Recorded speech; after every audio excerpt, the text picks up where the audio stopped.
This one here, we want to build the realm of death so that even those on a budget can bring their games to life. Gothic and fieldstone architecture. Probably not a very good description for what they're doing, and probably not a lot of people get past that description, but they've got 3 weeks to go and they're only 11% funded. They obviously have a very low goal because they've only raised $115. Most people will look at that and say, maybe I'll check back later. So we're going to find out there's a big psychological factor. Okay? People like a winner. People want to see one that's 99% funded and it's got a day to go. And they go, wow, if I'm going to do this, I better do it now. Okay? They don't like to see long time to go and like nobody's contributing. Believe it or not, you'll see campaigns that have zero contribution. But to that end, Bob, one of the I've seen those, they're like, you can't even get your mother to put a little bit of money in there. Yep. It's like putting money into the tip jar so more people will put money in. Exactly. But even their mother is waiting to see how this goes. I mean, seriously. She doesn't want to put her credit card information in here and establish an account for nothing. So, well, wait till we know this is going to be real, and then I'll give you my $20 or whatever, okay? So, yeah, it's really bad when people go online and see something like that. All right. A couple of them are really big and have a big reach. That would be like Kickstarter and Indiegogo. Some have very specific targets. So what you're really going to decide on is, do I want to go broad or deep? In other words, do I want the widest possible net of people, which would be Kickstarter and Indiegogo, or do I want to focus on a particular industry, a particular segment, a particular group? So a lot of times when people are doing a medical device, they'll do MedStarter, because that tends to be people who care about the health professions, and they're much more likely to say, oh my gosh, there's a guy working on this. Yeah, I'll contribute some money toward that. I'd like to see that vaccine come about, something like that. So you can read as good as I can. I'm not going to go through the bullet points here. Solar power, ethnic groups, the LGBT community. Puerto Rico has its own crowdfunding platform, AntRocket, where most of the projects are in Spanish. So sometimes you carve out a particular niche based on something and decide that's going to be more useful to you than Kickstarter or Indiegogo. So it's just like someone that sells camera lenses. Sure, they could reach a lot of people by being on network television or advertising on the Super Bowl, but Photography Magazine is going to have a much smaller reach, but a much higher percentage of people that would care about a camera lens. So MedStarter has a tiny fraction of people looking at it compared to Kickstarter, but almost everybody that looks at it would probably be interested in taking a look at what that medical-related project is. All right, so that's the choice of platform. Yep. How do you find those more specialized? Well, there's 500 of them, so you just have to start asking around, looking around. An easy way to do it, believe it or not, is a Google search on a product similar to yours. Like if you were doing some kind of vaccine, you'd look up pharmaceutical Kickstarter campaign or crowdfunding campaign, and then it would direct you to some site. So I'm aware of a guy in Mentor, which is northeast of Cleveland. He developed this diabetes needle, like an injection thing that doesn't break the skin and doesn't bleed. And he was on MedStarter. If you just looked him up, diabetes needle crowdfunding, it would go right to his thing. So that's one way to do it. Almost every one of those 500 platforms is a business. It's a money-making business. And because of the newness of crowdfunding, most of them are startups. So they're trying to get rich off of this. They get their money by charging a percentage of the money raised. And almost every time someone will ask, well, what if the campaign's not successful or you don't raise any money? Do you owe them anything? And the answer is no. So they're only successful if you're successful. And the fees range from 2% to 10%. So it's worth taking a look at, okay? Kiva Zip is operating more like a charity. Since I mentioned them earlier, I'll point out that they don't take a fee. So if you crowdfund a $5,000 interest-free loan, you're actually getting $5,000. On all the other platforms, if you raise $5,000, you're only getting $4,000 something because of the 2 to 10% fee they're taking. Okay? It's more of a charitable type thing. It gets people contributing to it. And it's got benefactors and backers and people like that.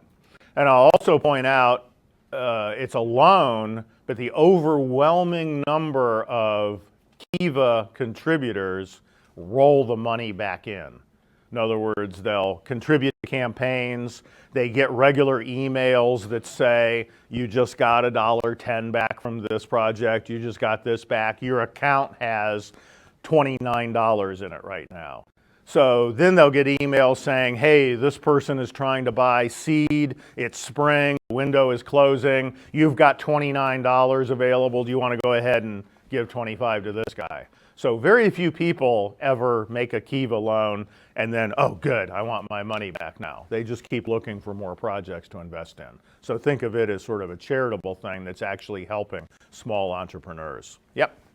If you're engaging in being a lender in Kiva loan, you can start with like a minimal amount of money, like $25. 25 is the typical contribution, yeah. Okay. Thank you. And I've seen people do more. I know a guy that typically throws $500 at each campaign. And you can see right there, he's 10% of each campaign. So when his thing comes through, they go, wow, I'm sure they send him a thank you note because that was pretty significant, okay? All right, so whatever platform you're engaging with, look up the fee. $1,000 campaign, that's not a huge amount of money. A $100,000 campaign, it could be a couple $1,000s difference. You're going to have to decide how long you want this project to be. Some platforms specify, like all our projects are a month long. Some give you a choice. It ranges, I think you can actually do 2-day campaigns on some platforms. So you obviously have to be all ready to go and send the email out and this weekend only, contribute to this, that kind of thing. Most are 30, 60, or 90 days long. Having that end date creates an artificial deadline. It's kind of like the day a term paper is due.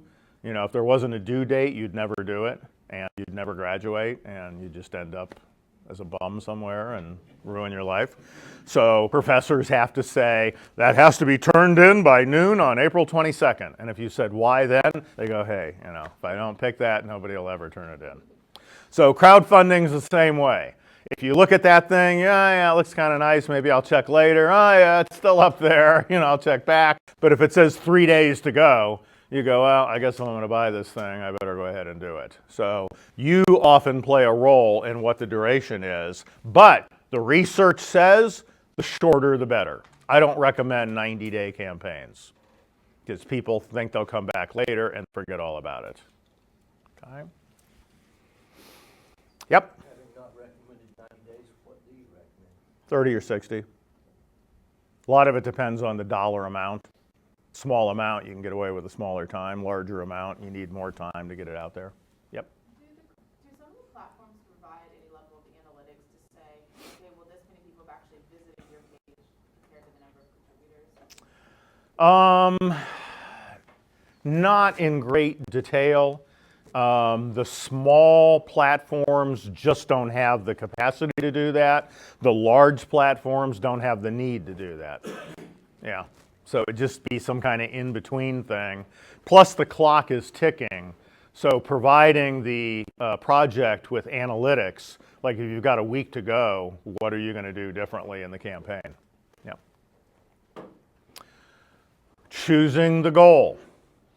What are you trying to raise here? 500, 1,000? And don't be arbitrary. I've seen people say, yeah, I'm going to do $44,000. Why that? Like, what do you actually need?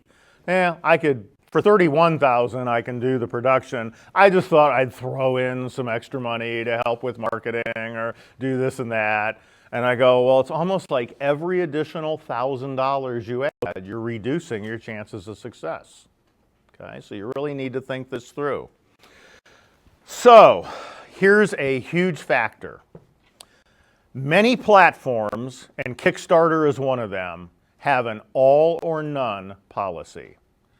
You set a goal, people contribute, they get a note saying, okay, we've received your information, your credit card will not be charged until the project reaches its goal, and if it doesn't reach its goal, nothing happens.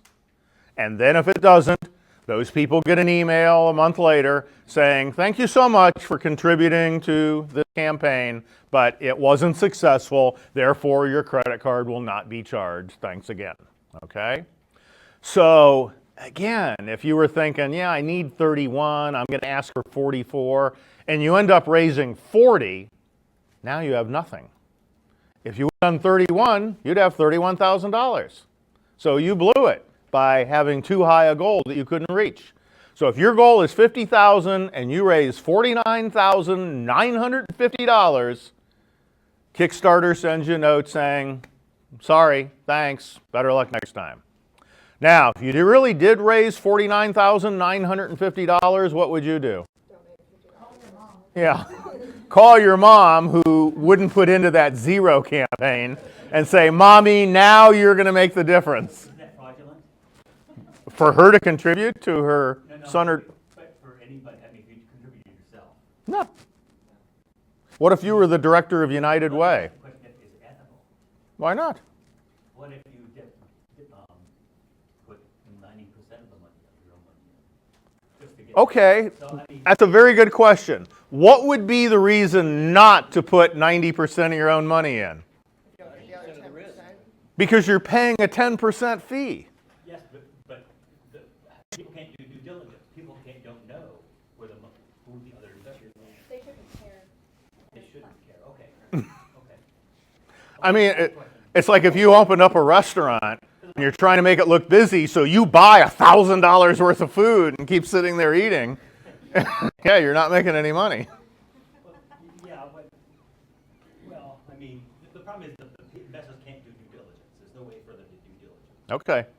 Now, there is merit at the beginning and the end of what we might call priming the pump. In other words, getting some money in there. Some of you may be familiar with how most charities that have a campaign have something called the silent campaign. I don't know about you, but in my hometown, the United Way has a thermometer on the town square.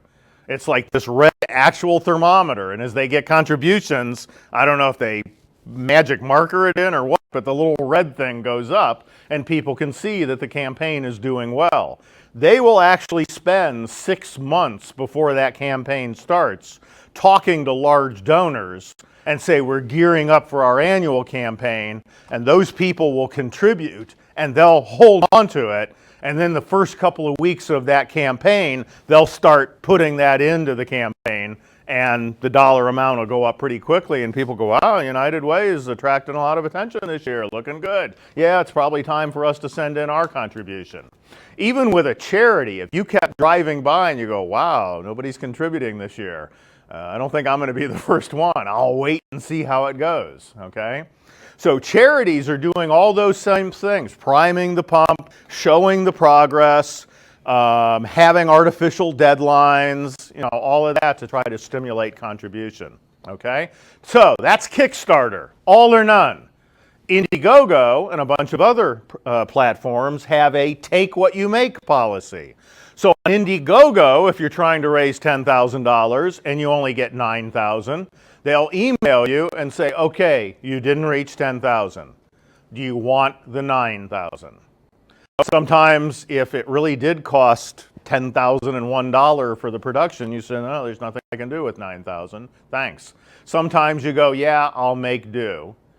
But there's a difference in the fee. Indiegogo charges a 4% fee for successful campaigns, a 9% fee for unsuccessful campaigns. So there's still reason to think carefully about the goal.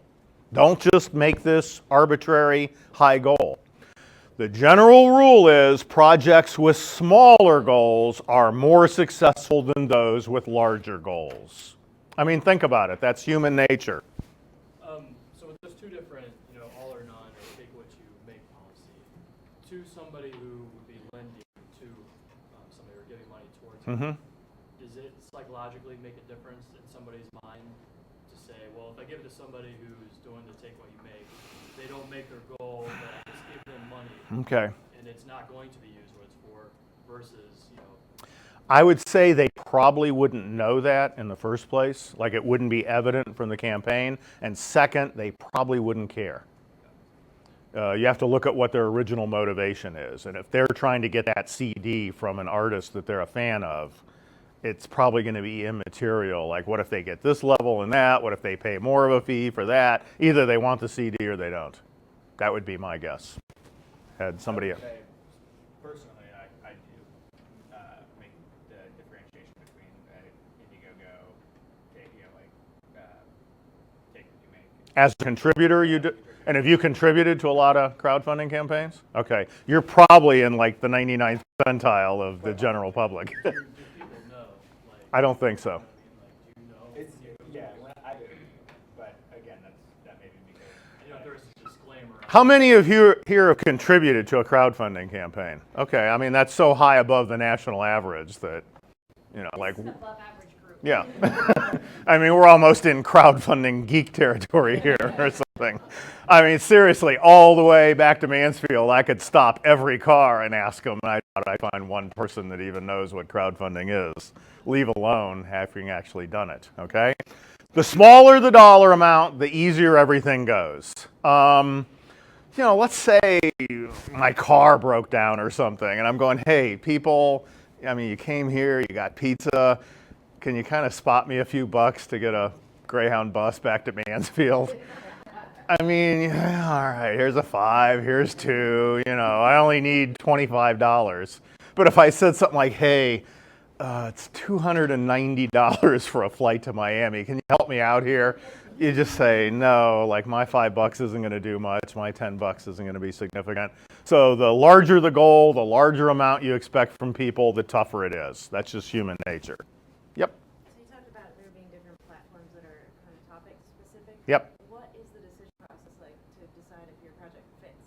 If you're fixing the car up on the medical device platform, or like is there a monitoring body or something? You just have to think about who am I trying to reach, and based on my research on these different platforms, who is most likely to be able to reach those people. Pardon me? Who's going to even look Yeah. at it? Okay. Who's going to look at it, or how are they going to be receptive to it? Because in a minute, I'm almost going to contradict that and say no matter what platform you choose, you're going to be the person responsible for driving people to that site. So in the end, it's not a huge difference. You could just tell all your people go to medstarter.com as well as go to kickstarter.com. But anything you can do to get an edge, wider publicity, more people that look at it, more people that have heard of it, probably the better off you're going to be. Okay? Okay. $100,000. Try to stay away from it. Only 2% of crowdfunding campaigns of $100,000 or more will meet their goal.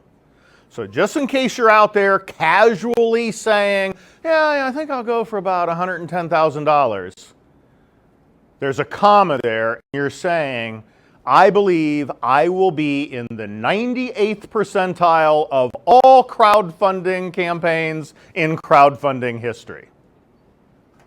If you have some reason to believe that, go for that. But if you're just somebody sitting in Athens, Ohio saying, I think I'll try crowdfunding, you're probably not going to be in the 98th percentile of all crowdfunding campaigns everywhere. Okay?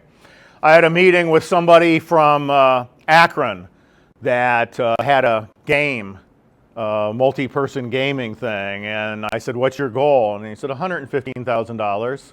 And I said, oh, why that? And he said, oh, I don't know. We just thought, we might as well get as much money as we can in this one campaign. And I said, where are you at now? And he said, about 1,100. And I told him this statistic. And there was like a big pause. I wasn't sure if he was vomiting into the trash can, if he had just passed out, if he ran out of the building. And then he said, I wish I would have talked to you before the campaign. Does that knowledge thin the competition and bump the odds really? It just means people are more realistic about their goal. And we're going to look at the success rate, by the way, of crowdfunding campaigns. What would you guess it is? Would you say this is a 50-50 shot, or better, or worse? 20 or less. Yep. And with a heavy, heavy skew toward very small campaigns. $2,000, $5,000. Yeah, this is not easy street here. It's a lot of work to do a successful crowdfunding campaign. Yep. If you have a large campaign, so you set up a $100,000 campaign. Yep, $100,000 campaign. If you present your rationale, like you say, this amount of money is going to be for this and this and this, and you kind of list it down, itemize why you put $100,000. Does that enhance your probability of people supporting that? Maybe. I mean, the more you explain, the more of a compelling case you make, the more successful you're going to be. And we're going to look at some videos, so you'll start to see the psychological ploy that people use. But the dollar amount is just so much greater. It's like anything else. If you're just going to go out, on the corner and put your hat out on the curb and say, hey, help me out, I'm out of work. If your goal is to raise $50,000, that's going to be a lot different than if it's to raise $50. Okay, it's just the sheer dollar amount of what you're trying to do. Is there any type of phasing? Like you have, say, $100,000 goal. Yep. But you break it out into 10 steps. Typically not, because if you're dealing with a product, like you need the money to do what you say you're going to do. Like if you were a fan of some musician, they said, hey, we're just going to get $5,000 now. We're not even going to go in the studio yet. We'll just hang on to that. And then in 6 months, we'll raise another $5,000 and we'll at least book the studio. And then late next year, we'll actually do this. Yeah, let's say, why am I contributing now then? People want the whole thing to be finished and done. Okay? There's a woman named Sally Outlaw. Her name is just like it sounds, who's written a book about crowdfunding. She's a consultant and she runs a crowdfunding academy. She's Florida-based. She specializes in second campaigns.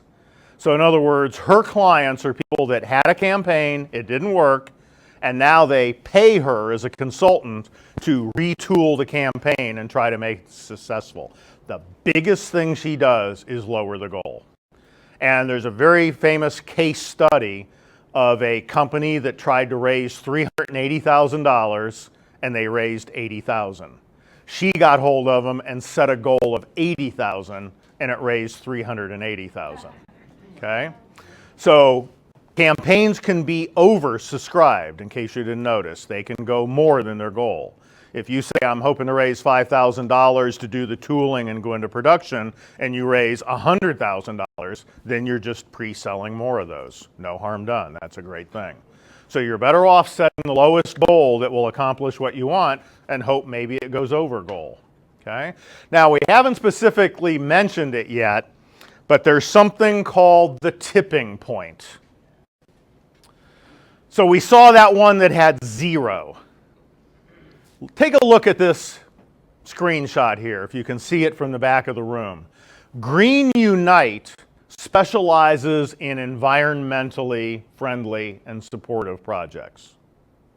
So they've got the water can, the school energy partners, and Teach a Woman to Fish. Those are the 3 campaigns they're funding. Maybe that appeals to some of you. Is anybody thinking about contributing to any of these campaigns? Is there any reason why you wouldn't be excited about them? Because they don't have it yet. Yeah, you go, wait a minute. What the heck kind of project is this? It's got 6 days to go and 0 people. This is where Jen says, doesn't that person have a mother? Come on, somebody should have contributed by now. And now you start to say, wait a minute, the whole platform, nobody's contributing anything. Why would I put my money into that? Maybe it's a scam. Forget it. That platform doesn't exist anymore. Is anybody surprised? If you just can't get any traction, you never get to the point where people take it seriously. Now, we'll see some stats from Kickstarter after a while. They're going to use 20% as sort of a threshold. I use 40% as a threshold. So I think we can agree that up to 20%, people keep looking at it and you're 10% funded, 15% funded. Boy, that's tough to overcome. Somewhere between 20 and 40%, people go, oh, that's not bad. Well, it just started. It's got 50 days to go. I think that means it just started 10 days ago and it's already at the 25% mark. That's not too bad. Certainly, once you get halfway, people can realistically believe that this is going to happen and they'll end up getting their credit card charged and they will ultimately get that product or contribute to what it is they want.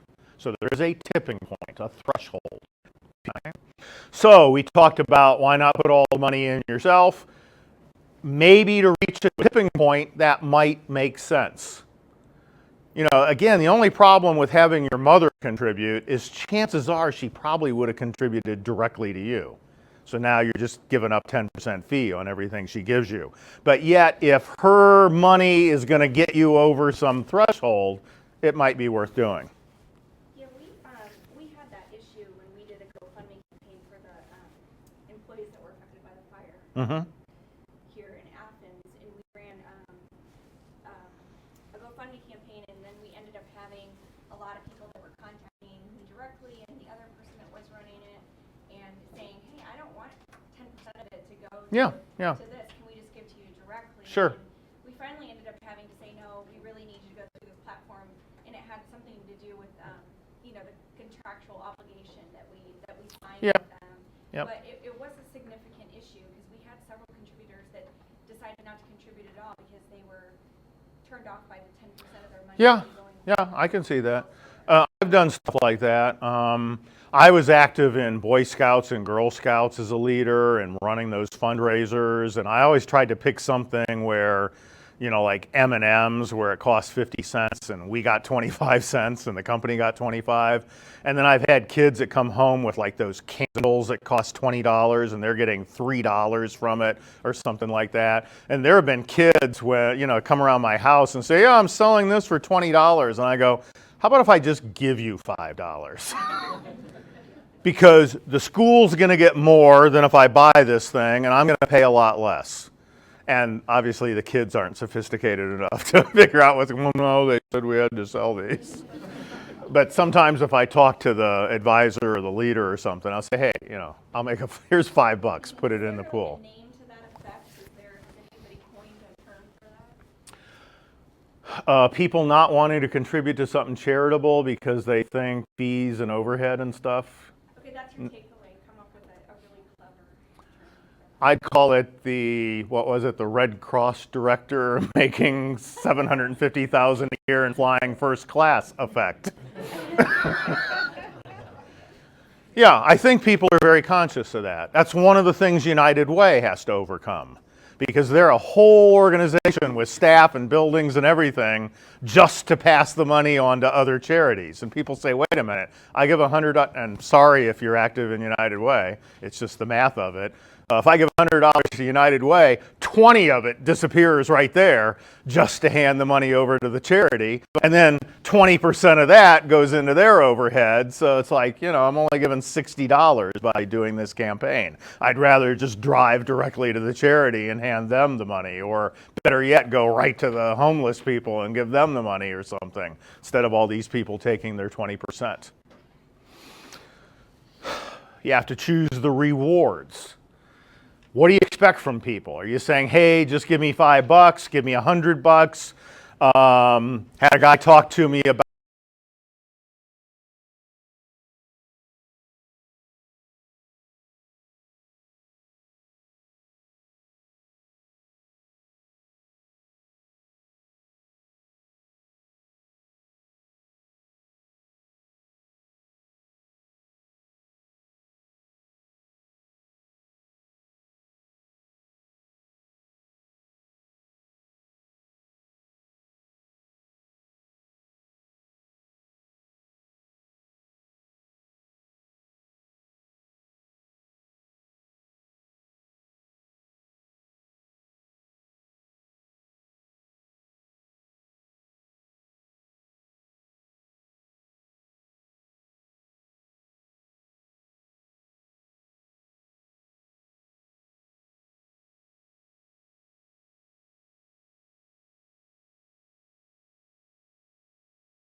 toys in the world of smartwatches, including the 100 billion, 20 billion plus market cap of Qualcomm and the Nikes and the Samsungs. Joining us now in a Fox Business exclusive, Simon Tien. He's Neptune Computer founder and CEO. Well, this certainly caught our eye, Simon, I have to tell you, because you've come out with something called the Neptune Pine. Why is it different? Why do you believe yours may very well be better than what Samsung already has come out with and saying with Qualcomm?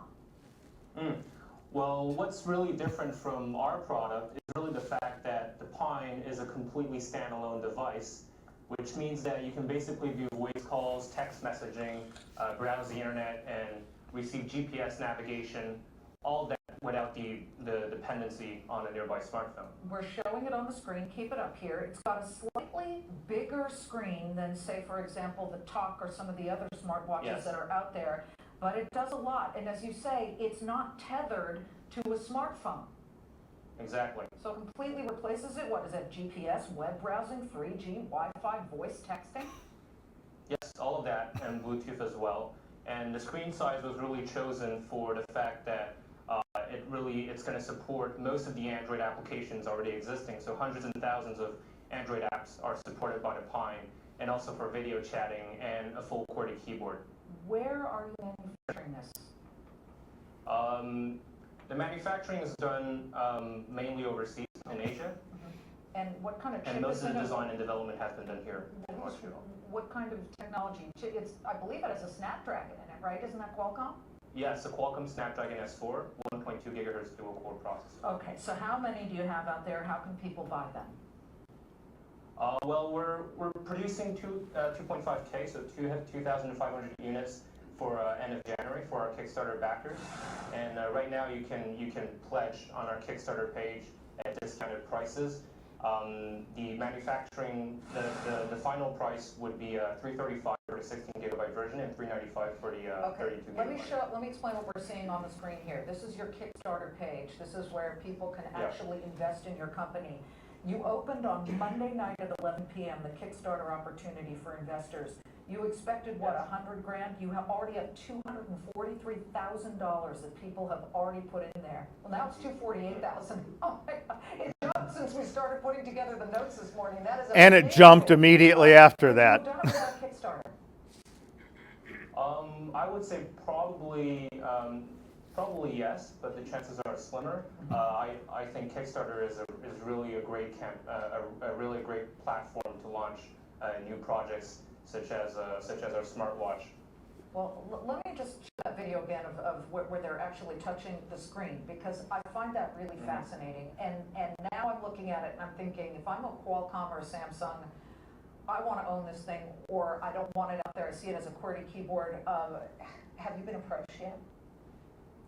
I can't really disclose much, but they can't even find you up there in Montreal. They're looking for you. Tell me quickly what you would say if a Samsung came to you and said, son, let us just take this off your hands.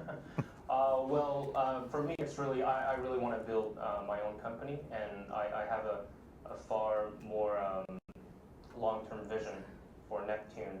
So, it always depends on what they're offering, of course. But for now, I'm going to have to stick with staying with my own company. With your dream. Good for you. Simon Tien is the Neptune Computer founder and CEO, living the dream. It's a beautiful product. We look forward when you're in town to come see us in New York. Thank you so much. Sure, thank you. The Neptune Pine. A little bit different between the Zanesville paper and Fox News, but you get the idea. Any kind of publicity or coverage you can get, and the campaign itself is a news item. It's happening depending on industry and market. So we said the final component here is fulfillment, being able to follow up and deal with a successful campaign. Sometimes dealing with a successful campaign is more difficult than dealing with a failed campaign.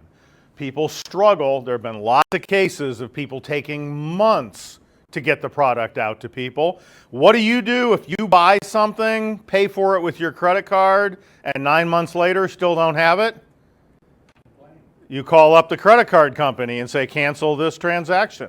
So it can create all kinds problems for you if you delay getting this product out there. So you've got to remember, a pre-sale campaign, that's selling the product. You can't sell more than what you can handle delivering. And there have been numerous cases of people that have been overwhelmed by the response. Even on a small campaign, there's a woman who's an art history professor at Kent State University, and she developed a little side business called Secret Admirer. And for $5, I think, maybe 10, she would write a little card to somebody. So it would be sort of anonymous. And Valentine's Day is a big day for her. So it just, people get a card just thinking of you, you're a secret admirer, and people, I wonder who that could be. Like people who are too shy, I guess, to just come right out and say that to people. So she did a crowdfunding campaign. It was so successful, she had to spend weekends with all her family and friends and everybody lined up at this card table, just writing the things out and putting them in the mail and writing them out to go through the flow of business that she had gotten. She made quite a bit of money, and it was a pretty lucrative thing, but it was like all hands on deck to be able to get this out. We said we were going to deal with equity-based crowdfunding.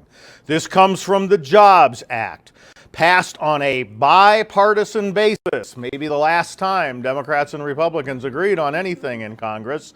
April of 2012, set up a system for equity-based crowdfunding, where now the video would say something like, for $100, you own shares of stock or a share of stock in my company.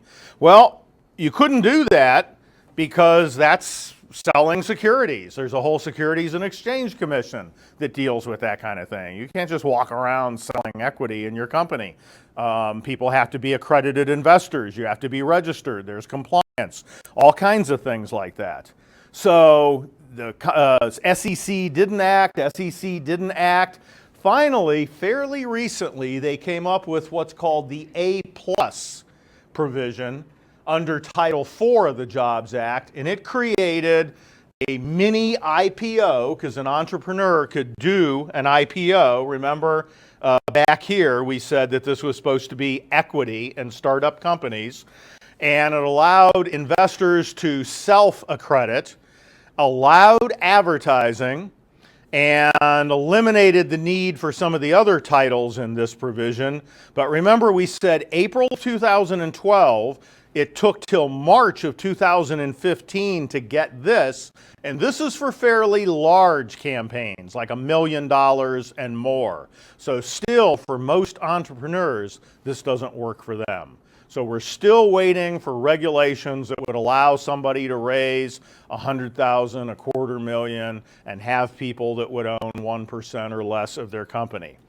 This 3-year interval has caused many states to go ahead and adopt intrastate crowdfunding provisions, where if the company is in a state and the investors are in a state, they could do this type of crowdfunding campaign, but no out-of-state people. So this map in green is all of the states that have a provision like that.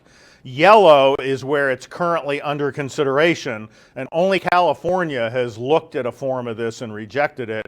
All the gray states are doing nothing, and I can assure you, the Ohio legislature has done nothing. Absolutely nothing. It's not even on the radar. You could ask all 99 members of the Ohio General Assembly, hey, any talk of equity crowdfunding? And they would just go, I don't know what you're talking about. I mean, it just has not been broached in Ohio. Okay?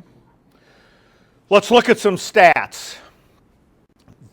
These are actually from a couple months ago, but it doesn't change much. This is the amount of money that Kickstarter has had pledged, 90,000 successful projects out of 250 launched. Here's the key factor. Even the granddaddy of them all, Kickstarter, the success rate is 37%. And most of the successful ones are under $10,000. While 14% of projects finished having never received a single pledge. Good thing Jen left the room because she was upset about those couple of campaigns we saw with zero. Imagine if she knew 14% of Kickstarter projects had zero. Again, like, where are these people's mothers? Nobody contributed to them. But once they hit 20% of their goal, 79% of them are successful. So there's something kind of magical about hitting 20%. Now you're taken seriously. I say 40% if you want some guarantee that people will want to contribute to this. If you want to keep up on what's going on, like some of you who are staff of TechGROWTH or your business advisors, there's a few sites that you can check periodically. The Crowdfunding Professionals Association and the National Crowdfunding Association are sort of like the two big trade associations for people that are involved in the crowdfunding industry. But from more of a consumer standpoint, there's a online news source called Crowdfund Insider that just tends to have daily news about what's going on, successful campaigns, new platforms, news about the crowdfunding world. They're Cleveland-based, and in the interest of disclosure, I've worked with them and advised them. They're sort of a client of my incubator program. I hardly ever look at their website. I just follow them on Twitter, and once or twice a day, there'll be some little news item about what's going on in crowdfunding. So a couple of sources that you might want to consult. So, what have we talked about today? Remember we said that crowdfunding is just one type of crowdsourcing. There are several different types of crowdfunding. Remember, maybe you'll agree with me now, they probably shouldn't all be called crowdfunding. I mean, there's a huge difference between giving somebody $20 for medical expenses and buying an equity stake in a startup company. 500 platforms to choose from, charging different fees. You have to choose your goal. You have to choose your rewards. You have to produce a video. You have to promote it. You have to follow up. The Jobs Act and the regulations of the Securities and Exchange Commission are going to be the big game changer in crowdfunding. All kinds of people now who say, I can't crowdfund because no one wants to buy this rivet machine or something like that. Well, there will be people that think it's a good investment and will want to contribute money so that they can own a share of the company and be able to get value out of it. We have just a couple of minutes for additional questions. I know I've been asking things all along, but in case you were shy or something came about at the last minute, we can entertain that. I periodically tweet things about crowdfunding and entrepreneurship and things like that, and try to keep up on what's happening in the industry myself. December 2nd, there's a meeting in Washington, D.C. of crowdfunding professionals throughout the U.S. I'll be at that. We tend to hear like very top level things like people affiliated with the SEC and how things stand and that kind of thing. It's places like that where I meet people like Sally Outlaw. Her book, I think, is called Cash from the Crowd. There's at least one other book out there that's kind of a guide to doing a crowdfunding campaign. They're both available on Amazon. Probably worth your time to take a look at it if you're seriously launching a crowdfunding campaign. The equity-based, now Yep. that the SEC has put out their rules. Yep. Stuff, is that now a viable option? Depends what you mean by viable. It's still very high dollar amount campaigns aimed at high wealth individuals that are making fairly substantial investments. The smaller stuff is often called retail crowdfunding, like just the average citizen putting $200 into a startup. That doesn't exist, but it's supposed to once these regulations get hashed out. Would you mind if we went around the room? I see a lot of new faces. I would love to kind of... Let's do it. I always try to do that, but knowing how much material I had and how little time. All right, and it's mostly for each of you so you can network with each other and follow up. What do you say we start with you and work our way up and down the row? I'm Tasha Adelaide, and I'm looking for funding for a city project. Okay,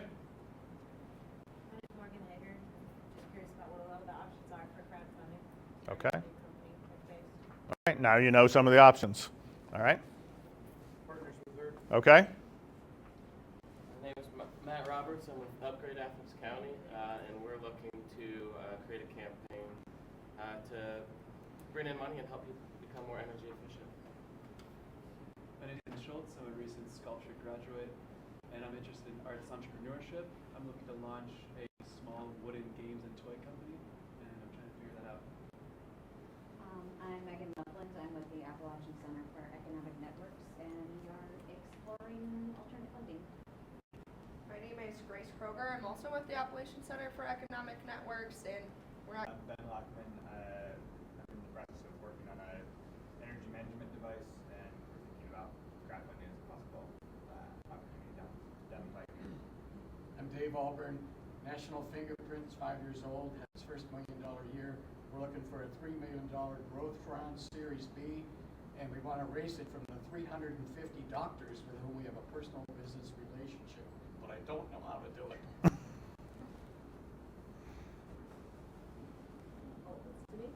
Phyllis Bowling, I'm with TechGROWTH, Ohio, and with the Center for Entrepreneurship. And I'll put in a real quick little plug. We are just now in the process of planning these sort of events for the next year.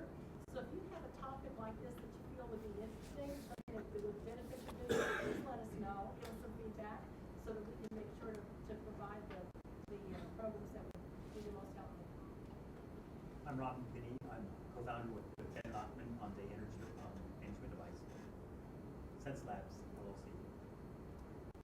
Chris Deval, I'm a local entrepreneur in eco-friendly products.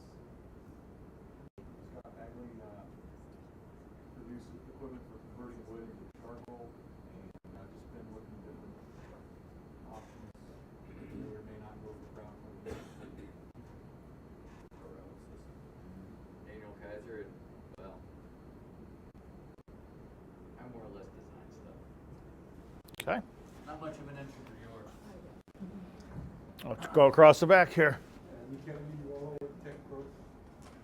I'm Kevin Johnson with Polaris LLC, where we produce precision position products. Jordan Borowski, co-founder of the Better Blast Bureau. We're just looking for leaders. John Sowash, I'm a local attorney and consultant with TechGROWTH. Okay. And you introduced yourself at the beginning, and you hopefully know me by now. So thank you very much for coming, and any final words from you?